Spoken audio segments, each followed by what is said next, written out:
জনমে ধন্য তোমার।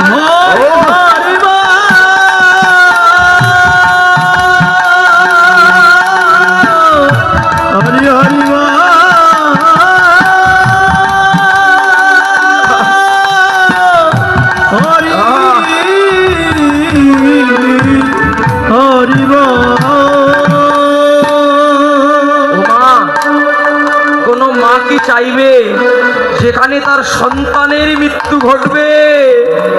এমন স্থানে কি কোনো মা তার সন্তানকে যেতে দিতে চাইবে? যেখানে সন্তানের মৃত্যু হবে এমন জায়গায় তো যিনি মা তার সন্তানকে কোনোদিন পাঠাতে চাইবে না। কিন্তু ভক্তিমতী মা শর্মা চিন্তা করলেন, বাবা তো সঠিক বলেছে, যদি সে প্রভুর চরণে যায় তবেই তো আমি মা হিসেবে ধন্য হব যে আমার সন্তানকে আমি ভগবানের সেবায় দিতে পেরেছি। বাবারে আয় তোকে আশীর্বাদ করি। বাবা তোকে দিলাম আশিস, তুই যেন রামের সঙ্গে যুদ্ধ করতে করতে আর এই অভাগিনীর কোলে যেন না ফিরে আসিস, যেন আর না ফিরে আসিস। তোকে সেই করলাম আশিস, আশীর্বাদ করলাম। এই বলে তরুণীর সর্বশরীরে রাম নাম লিখে দিল। আর দিয়ে মা তাকে একটা প্রশ্ন করলো, বাবা আমাকে বল অন্তিমে যুদ্ধে যাওয়ার আগে যে তুই কেন এই যুদ্ধে যেতে চাস? কেন যুদ্ধে যেতে চাস? মা গো, ভক্তিমতী মায়ের সন্তানের ভাষ্য শুনুন। মা গো, আমি তো শুনেছিলাম যে জননী জন্মভূমি চ স্বর্গাদপি গরীয়সী। আমি তো শুনেছিলাম মা এবং মাতৃভূমি নাকি স্বর্গের চেয়েও দামি। আমরা সবাই স্বর্গে যেতে চাই, কিন্তু আমাদের শাস্ত্রে বললেন মা এবং মাতৃভূমি যেন স্বর্গের চেয়েও দামি।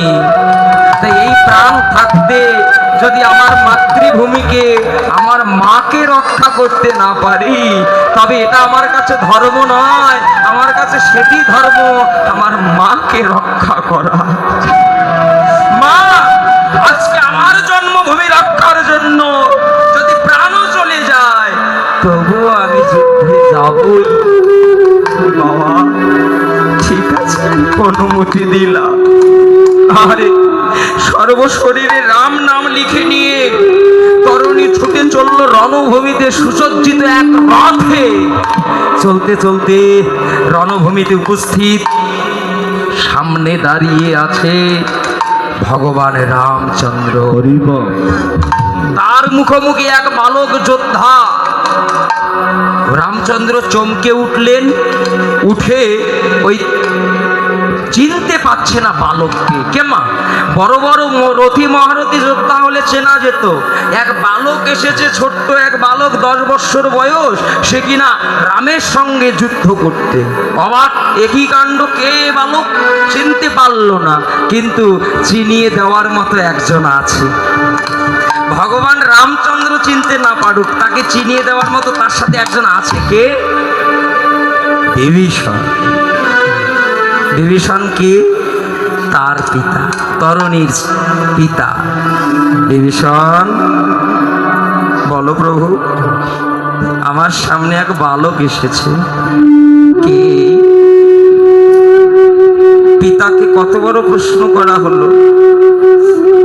একদিকে পিতার সামনে দাঁড়িয়ে প্রভু, যা আমাদের জীবনের পরম উদ্দেশ্য ভগবানের সেবায় লাগা, ভক্তকে পরীক্ষা করছে বিভীষণকে। প্রভু